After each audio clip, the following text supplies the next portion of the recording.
Johnny Carson once revealed the 8 most beautiful women ever on his show. For 30 years, Johnny Carson invited America into his television home each night, introducing viewers to thousands of celebrities from every corner of entertainment. But behind that familiar desk, Carson wasn't just conducting interviews, he was studying human behavior with an almost scientific precision. Johnny noticed things about people that even they didn't know about themselves, revealed a longtime Tonight Show producer who worked alongside Carson for over a decade. He could read micro-expressions, catch the smallest details in how someone carried themselves, and when it came to beautiful women, Johnny's observations were particularly thorough. In his later years, after retiring from the spotlight, Carson occasionally shared private insights with close friends about the parade of celebrities who had crossed his stage. During one such evening at his Malibu home, after several glasses of high-end scotch had loosened his typically guarded demeanor, Carson surprised his guests by naming what he considered the 8 most extraordinarily beautiful women ever to appear on his show. It wasn't just about conventional beauty, explained someone who was present that night. Johnny talked about presence, that indefinable quality that made the cameras love certain women, that made the studio audience hold their breath, that occasionally made even television's most polished professional momentarily lose his train of thought. Tonight, we're revealing Johnny Carson's personal list of the 8 most beautiful women ever to grace The Tonight Show. Not just their stunning physical attributes, but the unique qualities that Carson himself observed about each during their unforgettable appearances on television's most prestigious stage. Let's begin with the woman Carson once described as having the kind of beauty that makes time stop, an actress whose mere entrance into the studio caused the legendary host to momentarily forget his own name. Would you welcome Raquel Welch?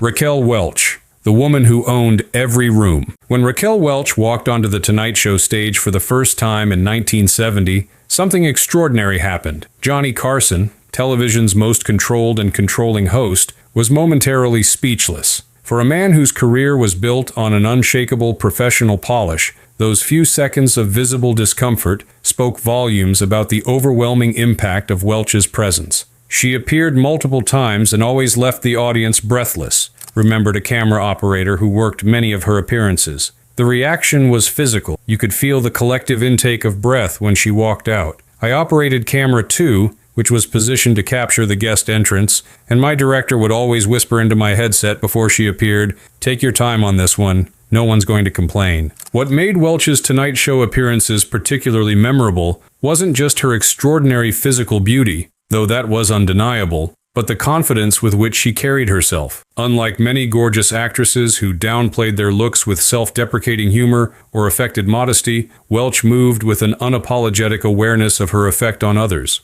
Carson once said off-camera, "She doesn't enter a room, she takes it over," revealed a producer who worked closely with the host, and he meant it as high praise. Johnny had a special appreciation for guests who understood their own power and wielded it deliberately. Raquel knew exactly what she was doing every second she was on camera. Her timing, her gestures, even the way she crossed and uncrossed her legs. It was like watching a masterclass in how to own a television appearance. This mastery extended beyond merely looking stunning to an intuitive understanding of how to create memorable television moments. In an era before media training had been refined to a science, Welch demonstrated an innate grasp of how to make the most of her time on Carson's couch. Her face, her figure, her timing, she had it all, noted a Tonight Show writer who crafted questions for many of her appearances. Most beautiful guests relied primarily on their looks, but Raquel brought something extra, a sharp wit, interesting stories, and this subtle flirtation with Johnny that made their chemistry jump off the screen. She understood that beauty might get you invited, but it was personality that got you invited back.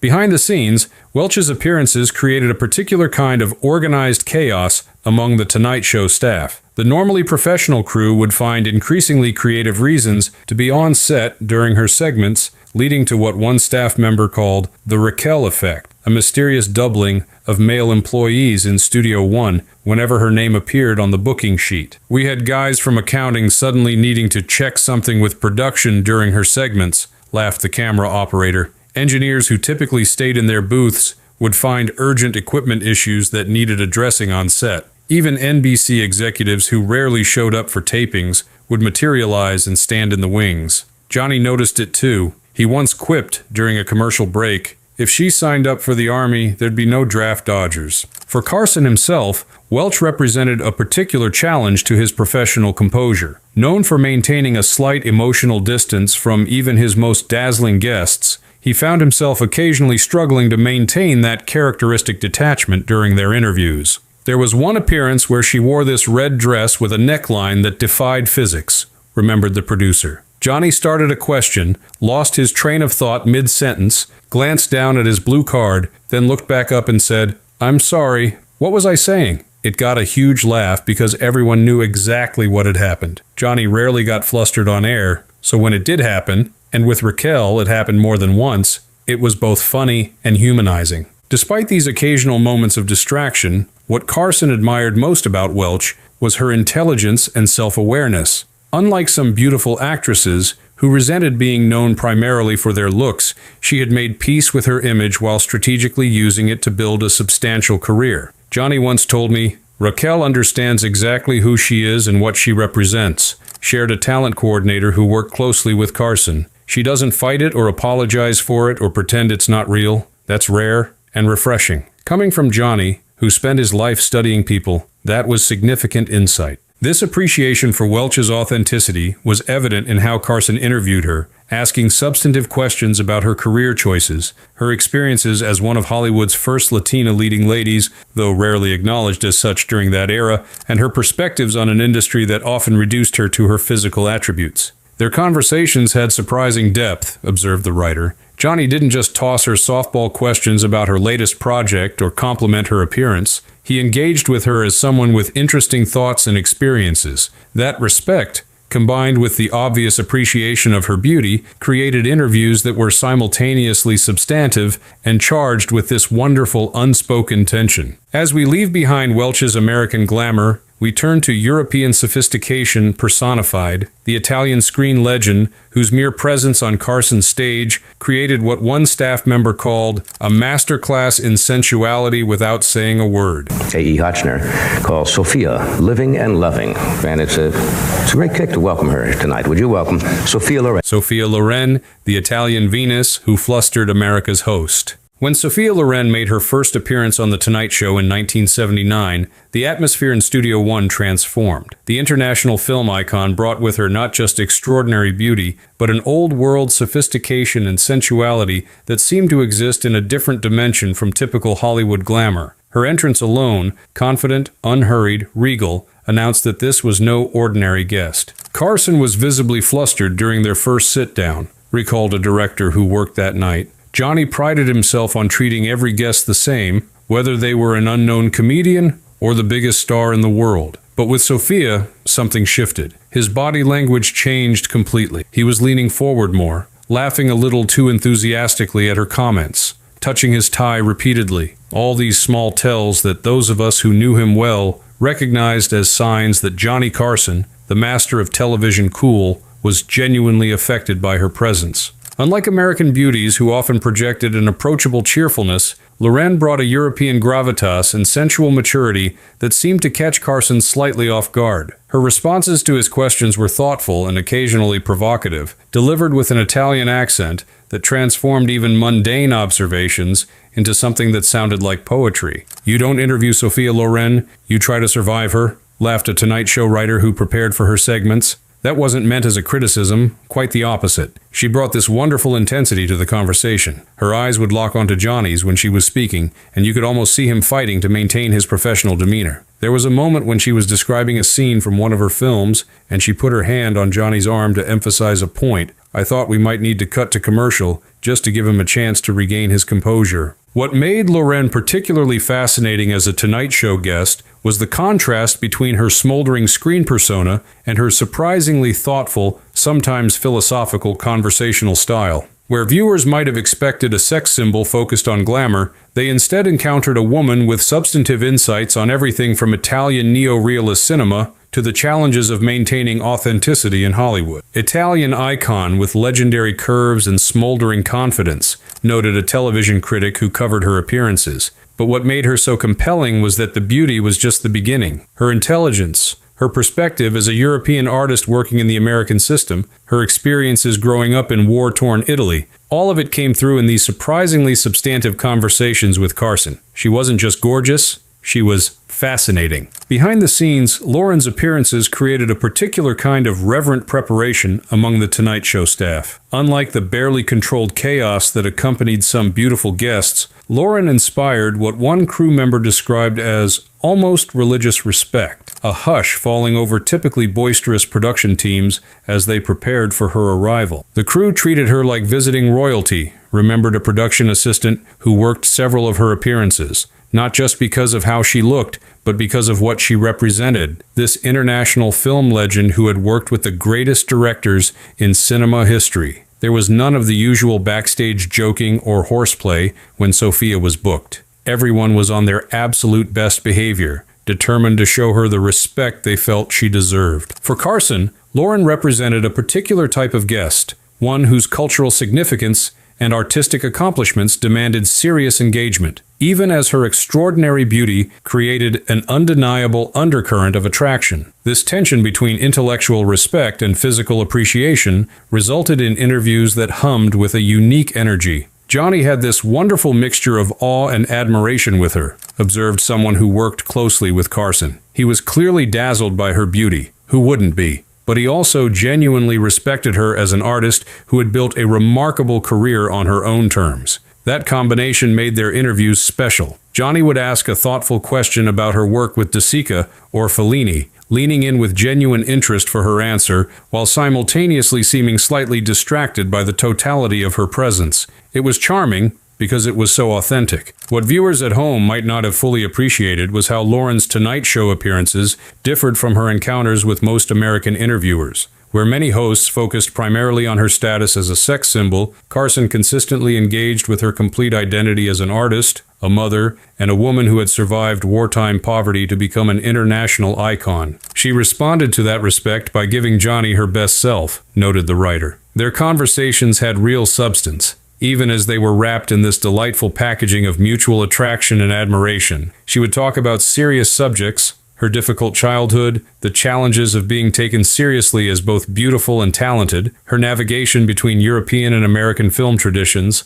but with this wonderful warmth and occasional flirtatiousness that kept the interviews from ever feeling heavy. As we shift from Lauren's sophisticated European allure to our next subject, we encounter a very different kind of beauty, the all-American freshness that literally stopped the show when she first sat across from Carson's desk. Thank you. Yes, and even when we're not busy, we don't go to New York.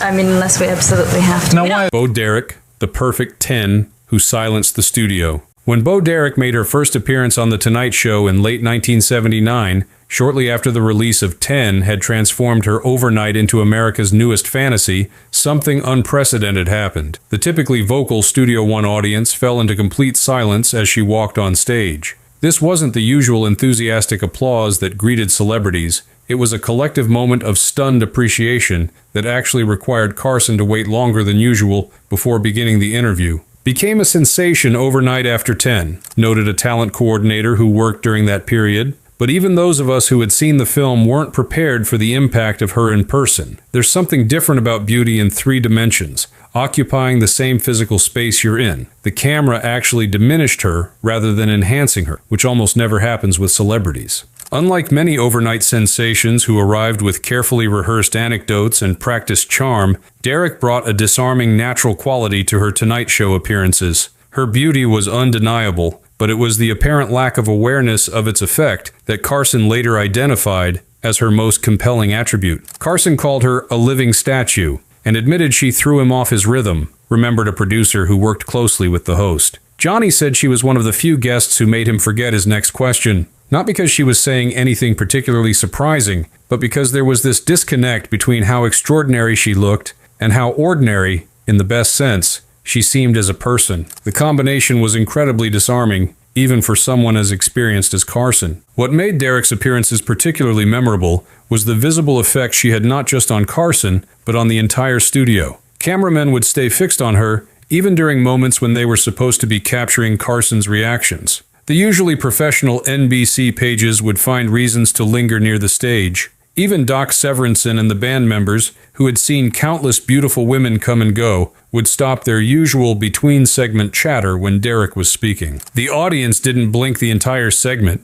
recalled a camera operator with a laugh. I'm not even sure they breathed. You could literally hear the air conditioning in the studio during her interviews because everyone was so quiet and focused. Johnny noticed it too. During one commercial break, he turned to Ed and said, "I could read the phone book right now, and they'd think it was fascinating." Ed replied, "They haven't taken their eyes off her long enough to notice you're still here." Behind the scenes, Derek's appearances were notable for their lack of the usual celebrity requirements. At a time when many beautiful actresses arrived with extensive lighting demands, specific camera angle requirements, and lists of pre-approved topics, Derek seemed almost unaware of the machinery of television promotion. She showed up with no entourage, no special requests, no prepared talking points. The producer continued. Our pre-interview team was actually a bit thrown off because she didn't seem to have any agenda beyond answering Johnny's questions honestly. In an industry built on calculation and image management, that kind of authenticity was both refreshing and, frankly, a little disconcerting. Carson, with his extraordinary sensitivity to authentic versus performed personality, immediately recognized and appreciated this quality in Derek. While he maintained his characteristic professional poise during their on-air interactions, backstage he expressed genuine appreciation for her lack of Hollywood artifice. Johnny told his producer after her first appearance, "She has no idea how beautiful she is, and that makes her twice as beautiful," revealed someone who worked closely with Carson. That was high praise from a man who had encountered every variety of beauty and celebrity over decades. He respected that she wasn't using her looks strategically. They were simply a fact of her existence, like having brown eyes or being right-handed. This naturalism extended to how Derek discussed the sudden fame that 10 had brought her, with a mixture of appreciation and slight bewilderment that Carson found particularly appealing. Unlike stars who either false modestly downplayed their appeal or strategically leveraged it, Derek seemed genuinely surprised by the reaction to her breakthrough role. There was a moment in one interview where Johnny asked her about suddenly being considered a sex symbol, and her response was so unaffected, remembered the talent coordinator. She said something like, "It's very nice, but it's strange because I still feel exactly the same as before." The way she said it, without calculation or false humility, Johnny just smiled and said, "The rest of us definitely don't feel the same since we saw the film." The audience roared, but you could tell he genuinely appreciated her groundedness. For Carson, who had built a career on distinguishing between genuine and performed personality, Derek represented something increasingly rare in Hollywood, natural beauty matched with natural behavior. In private conversations, he would contrast her with guests who arrived with carefully constructed personas and practiced anecdotes. Johnny once commented that most beautiful actresses had learned how to be famous, developed a public personality to match their looks, said the producer. He said Beau was different because fame had happened to her so suddenly that she hadn't had time to develop those artifices. He found that incredibly refreshing in an industry where authenticity was increasingly rare. As we move from Derek's fresh-faced American beauty to our next subject, we encounter Hollywood royalty whose legendary status preceded her, creating one of the most anticipated Tonight Show appearances of Carson's career. Well, I'm sure you were very cautious this last time. That is true. Elizabeth Taylor, Hollywood royalty who commanded the stage. The booking of Elizabeth Taylor on The Tonight Show was considered such a significant event that NBC executives, who typically left Carson alone to run his program as he saw fit, actually attended pre-production meetings to discuss how to maximize the appearance. Considered by many the last of the true Hollywood goddesses, Taylor rarely did television interviews, making her 1992 visit to Carson's couch a genuine television event. Her violet eyes, diamonds, and sheer presence overwhelmed the set, recalled a stage manager who worked that night. When Taylor arrived at the studio, there was this palpable shift in the atmosphere. Staff members who had worked with presidents, music legends, and Hollywood's biggest stars were suddenly straightening their clothes and standing a little taller. She brought this remarkable aura, a sense that we were in the presence of not just celebrity, but genuine Hollywood history. Unlike most guests who were escorted to the green room by a page or production assistant, Taylor's arrival involved significantly more ceremony. The head producer personally greeted her at the stage door, and Carson himself, who almost never met with guests before their on-air appearances, made an exception to briefly welcome her to the show before the taping began. Johnny later said, "She was Hollywood royalty, and she knew it," shared a producer who witnessed their pre-show interaction. And he didn't mean that as criticism at all. He respected that she understood her place in the cultural firmament and carried herself accordingly. There was no false modesty, no pretending she was just like everyone else. Elizabeth Taylor knew exactly who she was, the last great movie star from the golden age of Hollywood, and she embodied that role with appropriate gravitas. This understanding of her own iconic status was immediately evident when Taylor made her entrance. Unlike younger celebrities who would bound onto the stage with enthusiastic waves, Taylor appeared at a measured pace, acknowledging the standing ovation with a slight nod and smile that somehow managed to be both gracious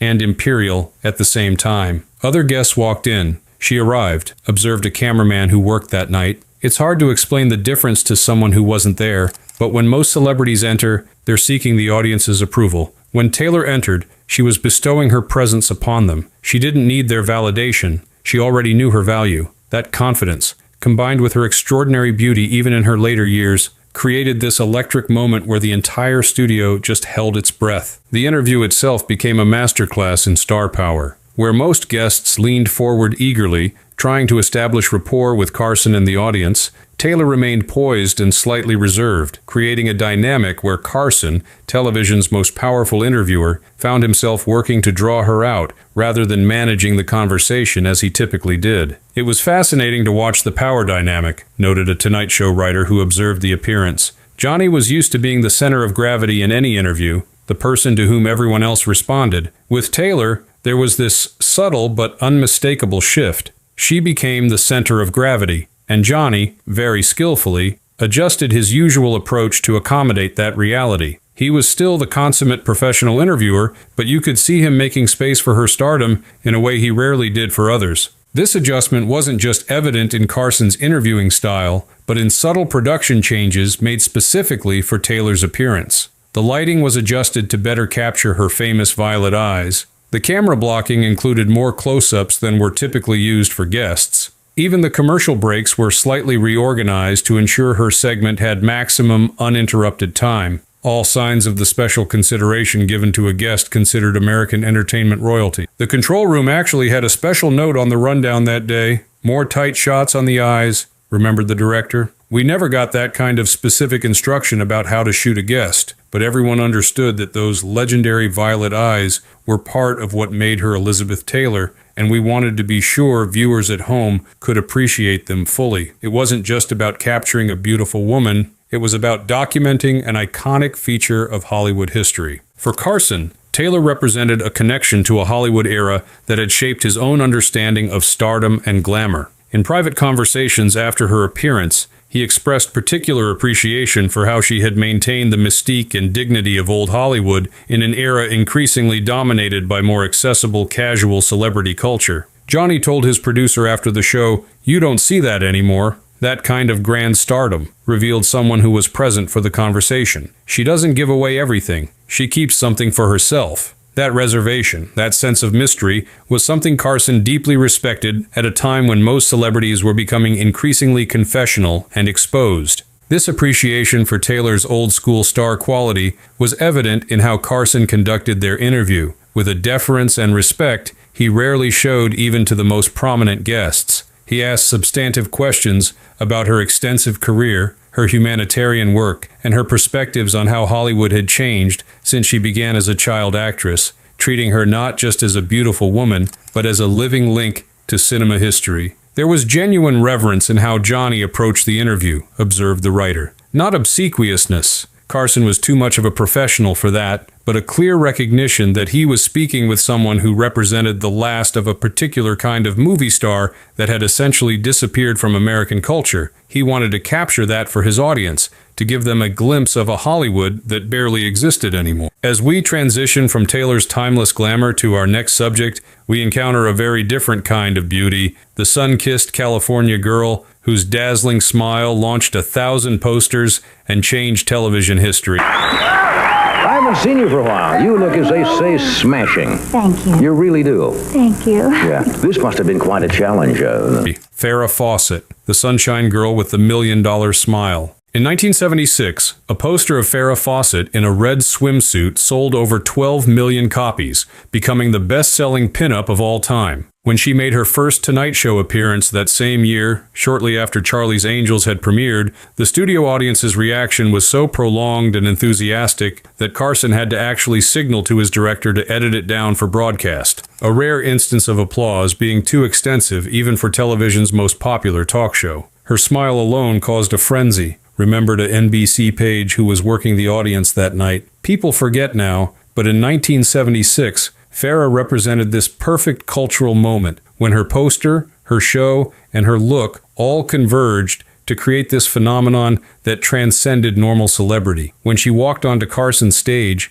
you'd have thought the Beatles had arrived. I had to actually ask audience members to please remain in their seats because people were standing up to get a better look at her. Unlike some beautiful women who projected a reserved sophistication or smoldering sensuality, Fawcett brought an almost incandescent quality to her appearances, a vibrant energy and approachability that Carson later identified as her most distinguishing characteristic among the many stunning women who crossed his stage. She brought sunshine and sex appeal in the same breath, noted a talent coordinator who worked on her bookings. Where someone like Elizabeth Taylor or Sophia Loren created this respectful hush, Farrah generated actual joy. People were smiling just looking at her. Johnny noticed it immediately. After her first appearance, he told his producer, "She's like human champagne. The whole room feels more bubbly when she's in it." This effervescent quality extended to Fawcett's interview style. Unlike guests who carefully measured their responses or seemed guarded with personal information,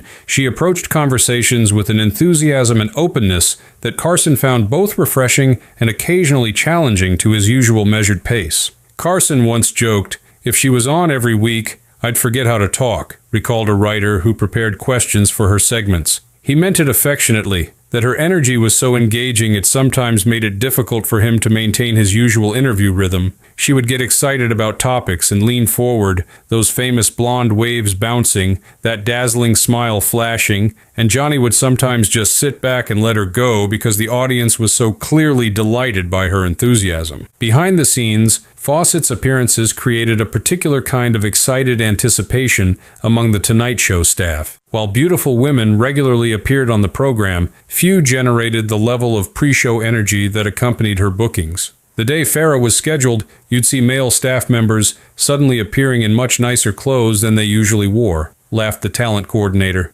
Guys who normally wore casual shirts would show up in suits and ties. There would be a mysterious increase in the number of people who needed to be on the set during her segments. Even Johnny, who was normally very consistent in his attire, seemed to take a little extra care on days when Farrah was booked. What made Fawcett particularly effective as a talk show guest was her willingness to be spontaneous and playful, qualities that aligned perfectly with Carson's own preference for natural, unrehearsed moments. Where many celebrities arrived with carefully planned anecdotes, Fawcett seemed happy to follow Carson's lead into uncharted conversational territory. There was one appearance where Johnny made some joke about her famous hair, and Farrah immediately challenged him to try styling it himself, remembered a cameraman who worked that night. Without missing a beat, she swiveled in her chair, handed him a brush, and said, "Show me how you do it." The audience went crazy, and Johnny, who almost never engaged in that kind of physical comedy with guests, actually stood up and made a few tentative brushes at her hair while looking absolutely terrified of messing up those perfect waves.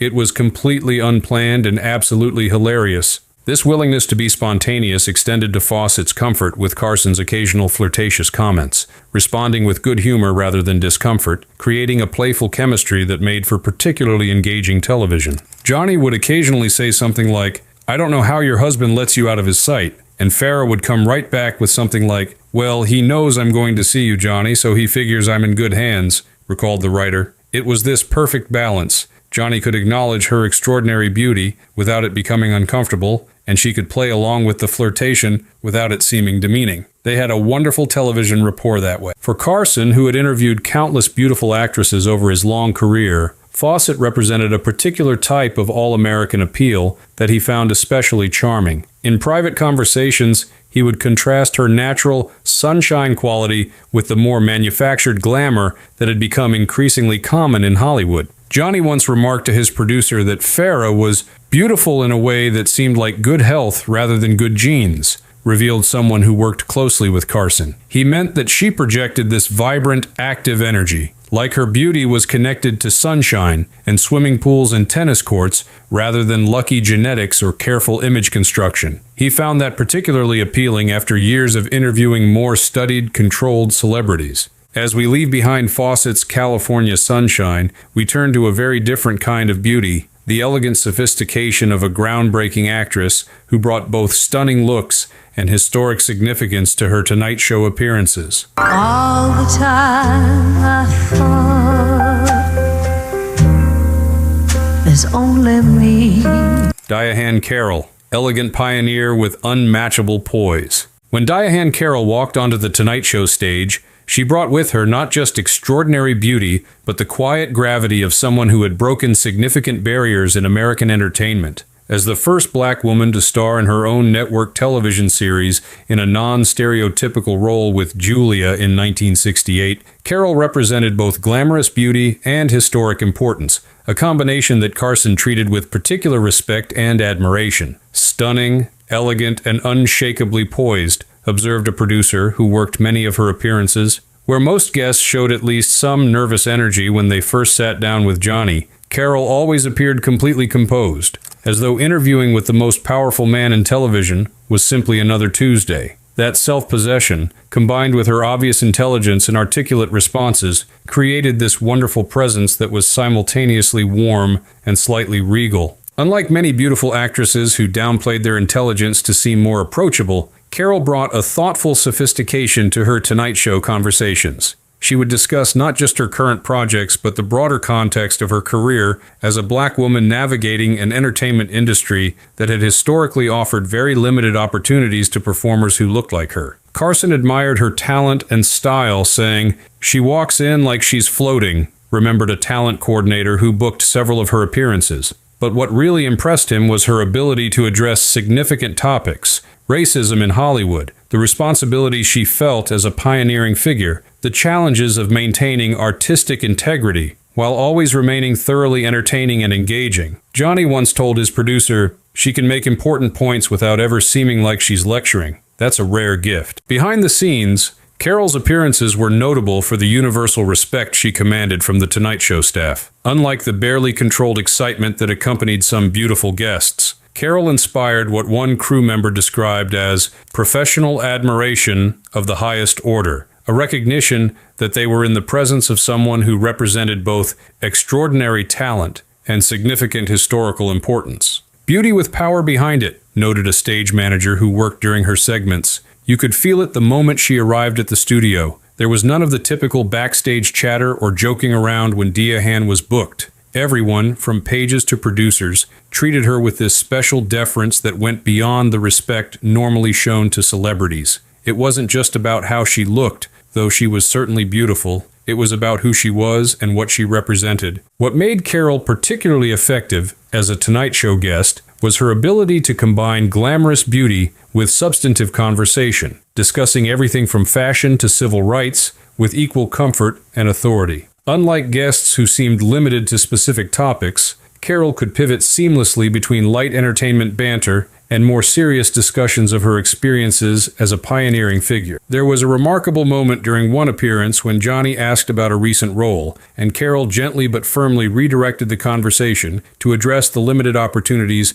still available to black actresses, recalled a writer who worked on the show. She did it with such grace that it didn't create any awkwardness. Johnny immediately engaged with the new topic, but it demonstrated her quiet determination to use her platform thoughtfully. Most guests would never have redirected Carson that way, and if they had tried, it might have created tension. When Carroll did it, it felt completely natural. This ability to address significant issues while maintaining perfect poise particularly impressed Carson, who respected guests who could bring substance to their appearances without sacrificing entertainment value. In private conversations, he would express admiration for how Carroll navigated her dual identity as both a glamorous celebrity and an important cultural figure. Johnny once commented to his producer after her appearance, She never makes you choose between taking her seriously and enjoying her company, revealed someone close to Carson. That was high praise from him, an acknowledgement that Carol had mastered the difficult balance of being both substantive and entertaining, politically significant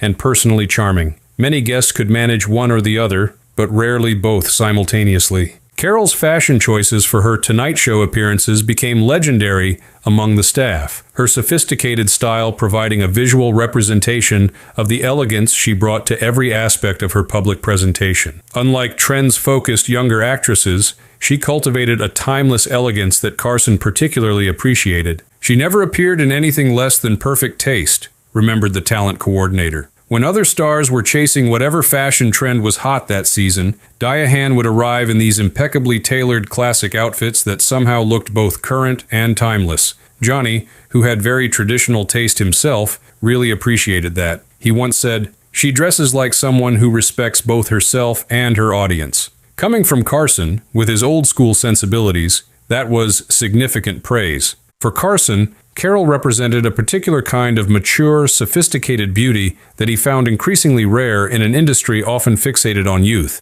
In private conversations, he would contrast her cultivated elegance with the more transient appeal of much younger actresses who appeared on his show. Johnny told his producer once, "Diane understands that true style outlasts fashion," shared the producer. He meant it as a commentary on both her physical presentation and her broader approach to her career. She had built something sustainable and substantive rather than chasing quick fame or momentary trends. That permanence, that sense of having created something lasting, earned his deepest respect. As we shift from Carol's elegant sophistication to our next subject, we encounter the European beauty who created one of the most iconic moments in cinema history, emerging from the ocean in a scene that would define the modern action film.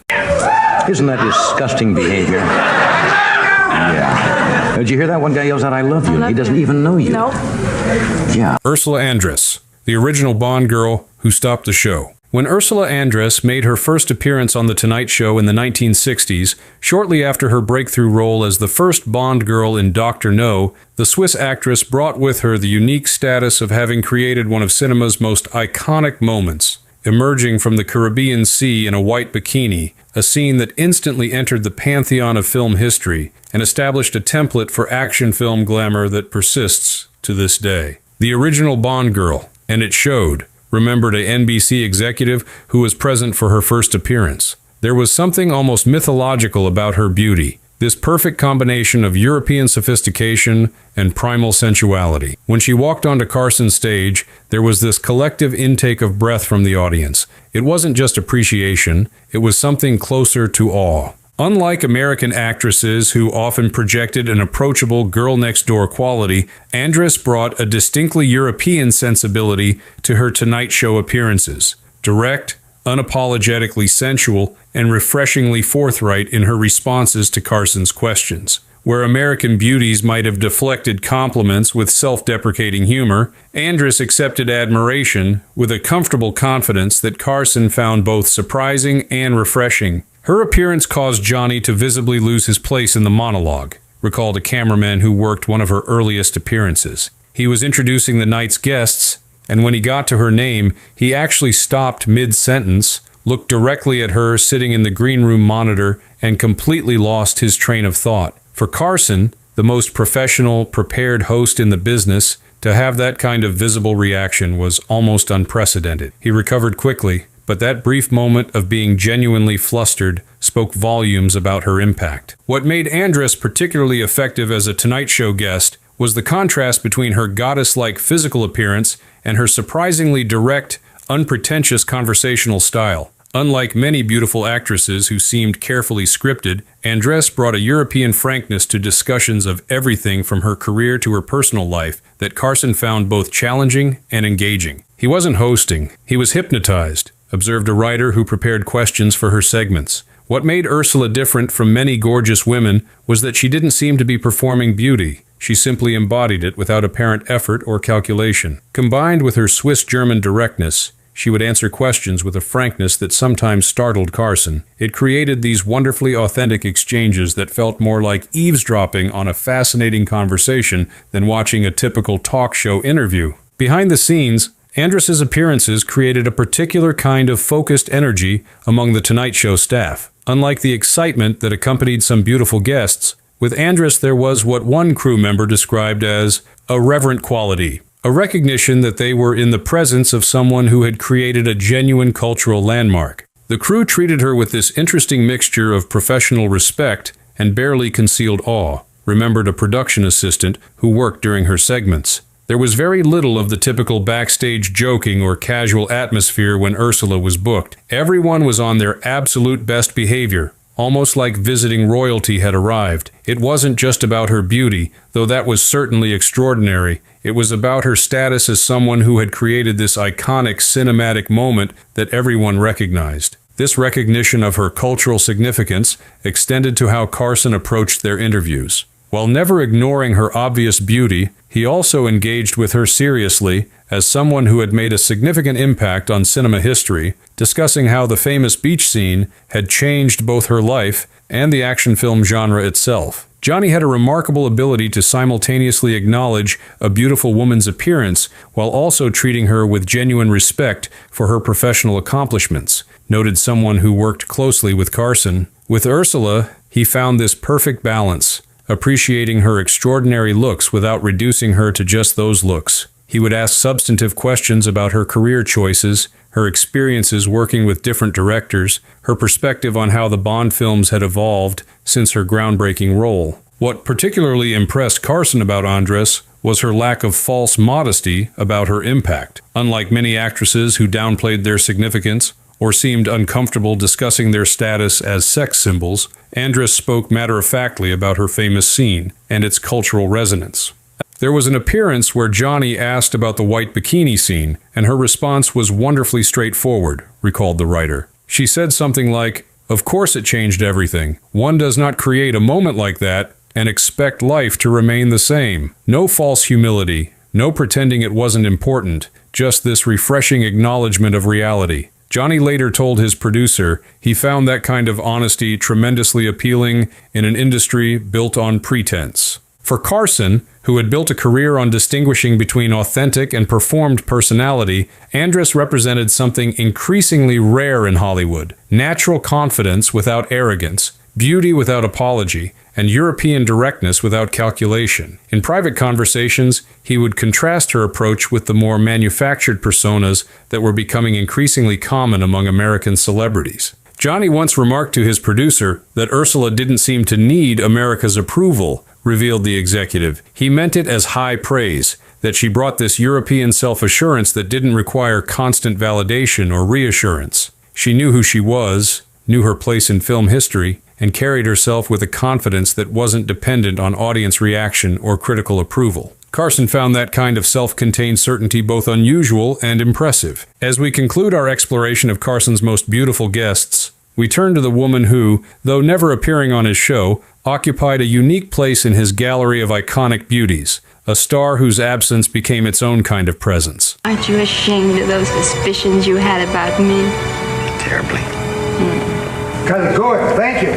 Marilyn Monroe, the beautiful ghost of The Tonight Show. Perhaps the most intriguing name on Carson's list of the most beautiful women ever to appear on The Tonight Show was the one who never actually sat on his couch, Marilyn Monroe. Although she died in 1962, just months before Carson took over as permanent host, Monroe's specter loomed large over the program throughout his tenure, with Carson occasionally referencing her as the ultimate guest who got away. Though she never appeared in person, Carson referred to her often, explained a longtime producer who worked with Carson through most of his 30-year run. It became almost a running theme over the decades. Johnny would interview a beautiful actress or sex symbol and occasionally make some reference to Monroe as the benchmark against which all Hollywood glamour was measured. There was this sense that she represented something quintessential about American beauty and celebrity that later stars could approach but never quite capture. This fascination with Monroe wasn't merely professional interest in a significant cultural figure. It reflected Carson's genuine regret at having missed the opportunity